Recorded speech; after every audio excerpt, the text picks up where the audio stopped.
Hi, this is Chris Shear. Welcome back to Basic EKG Interpretation for the Healthcare Provider. We're going to get into Chapter 3 now, talking about graph paper, waveforms, and rules for interpretation. So there's a shot of what the graph paper looks like. And what you need to know is that when we're going across this graph paper, we're measuring duration, we're measuring time, right? So one large box is representative of zero point 0.2 seconds or 200 milliseconds, and a small box is 0.04 seconds or 40 milliseconds. When we're measuring vertically, that's going to be mostly going to come into play with 12 lead EKG interpretation. So we're talking about amplitude with the vertical measurements, and two of those large boxes together represents 1 millivolt. So each individual box is going to represent 0.1 millivolts. All right, so there's a shot of the conduction system of the heart over there on the left, and a corresponding PQRST complex on the right. So the PQRST complex is representative of one heartbeat, and we're going to kind of go through from the top to the bottom. So the upper part of the heart, starting with the sinus node, going down to the AV node, is representative of atrial depolarization. Okay, and then when the conduction message gets sent to the bottom of the heart, and those cells are respond to an action potential, we have ventricular depolarization. And then when you get over to the T wave, that's representative of ventricular repolarization, where the heart is kind of returning to its resting state and getting ready for another beat. So what's happening with depolarization? Essentially, you have positive ions like sodium and calcium moving into a cardiac cell, and that creates an environment which results in an action potential occurring. Essentially, the membranes open up and allow all of that positive charge to come in, and then an action potential is sent from cell to cell and so forth. All right. And then with the repolarization, those positive ions leave. It's an intricate process, and we don't get into that into a tremendous amount of detail with the book. We're more interested in just the basic EKG interpretation and understanding what those lines mean. So, moving on, it is important for you to recognize that there are two periods after within that repolarization framework. So you have the absolute refractory period. The way I've heard this described before, it's actually kind of funny. When you flush a toilet, when everything is first going down, you can't flush it a second time. Similar to the absolute refractory period here, the heart cannot receive a stimulus during this time. But when the toilet is refilling and the water is kind of being returned in there, you can flush it a second time. It won't be as efficient, so to speak. So similar to the relative refractory period here, the heart is able to receive a stimulus during that time, but ideally, we want the heart to be fully at rest before another beat occurs. When beats do come early and hit that refractory period, it can be dangerous. The person can go into a lethal rhythm. So, moving on. Now we get into the 5 rules.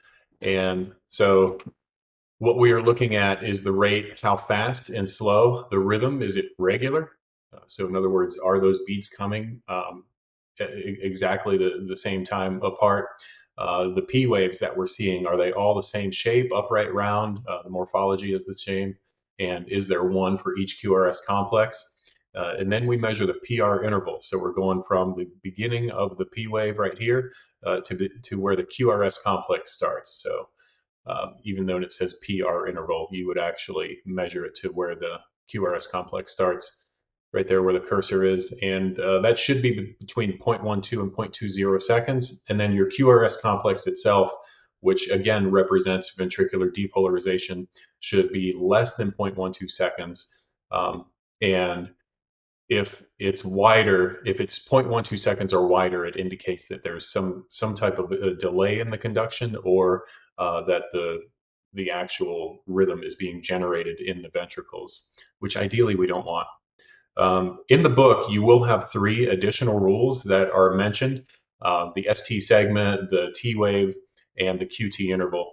Those are important things to look at with basic EKG interpretation, but they kind of come into play more so with 12 lead interpretation, and they will not help you distinguish what an individual rhythm is. So we're going to focus on just these 5 for much of the first 10 chapters, the ones that you see on the screen there. All right, so we're going to get into measuring rate and regularity first.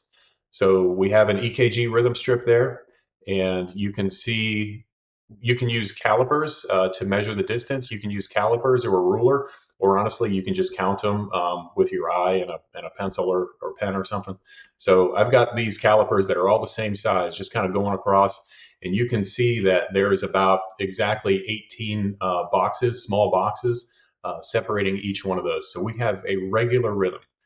And then if the rhythm is regular, the most accurate method to measure the speed is the 1500 or the small box method. So you can see you're dividing 1500 by however many small boxes are in between those R to R intervals.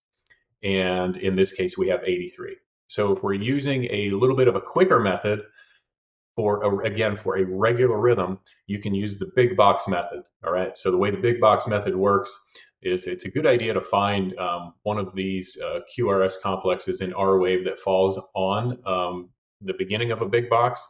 So this one is just a touch over, but it's pretty close. So we're going to use this one, and we go across one big box, and then we say 300, 2 big boxes, 150, 3, 100, and then 4, 75.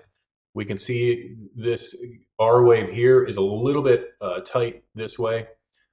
So it's a little faster than 75. So we can make a guess that this is about 80, which is pretty close to our accurate method. So you can see the big box method is not precise, but in a pinch, it gives you an idea. Hey, my patient's got a really fast rhythm, really slow. I need to do something, or I need to get more information.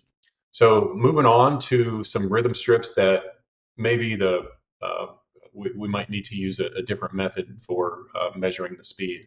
So you can see this one here is it's obviously irregular, right? So if we throw our caliper up there, and then you can see the second one is quite a bit smaller, and then we have a bigger caliper. So we know that this is an irregular rhythm. The way I'm going to describe this is regularly irregular. And the reason why is because if we look at these 2 big calipers, the distances are actually pretty similar. And what we're seeing a contraction that is coming early on a regular basis. All right. So it's not all over the place, if you will. However, when you have an irregular rhythm, what you have to do is you use the 6-second count method. All right. So this first complex here is kind of cut off. So we might just count the ones that we can see fully. So 2, 4, 6. So the rate on this one would be 60. And it has to be a 6-second strip. So a 6-second strip is 30 big boxes. Remember, 30 big boxes. A big box is 0.2 seconds, and 30 times 0.2 is 6. So you have to have a 6-second strip in order for you to accurately use the 6-second count method. Kind of think of if you're checking a patient's pulse, you're reaching into a car and checking their pulse, and you just want to get a really quick idea of how fast their heart rate is. You might hold your hand on their radial pulse or carotid and just watch your watch for 6 seconds, and then you add a 0. This is similar to that. All right. And so the next rhythm that we have here, if you've looked at EKG rhythm strips in the past, you probably recognize this one as atrial fibrillation. And so I threw a couple of calipers up there, and then I have some different colored calipers that are a little bit tighter. And those are all similar in distance apart. But then we have this one, which is a little bit wider, but narrower than the black ones. And then we have another one. So the distances here, the regularity is all over the place. And that's one way to describe atrial fibrillation, is that it's irregularly irregular.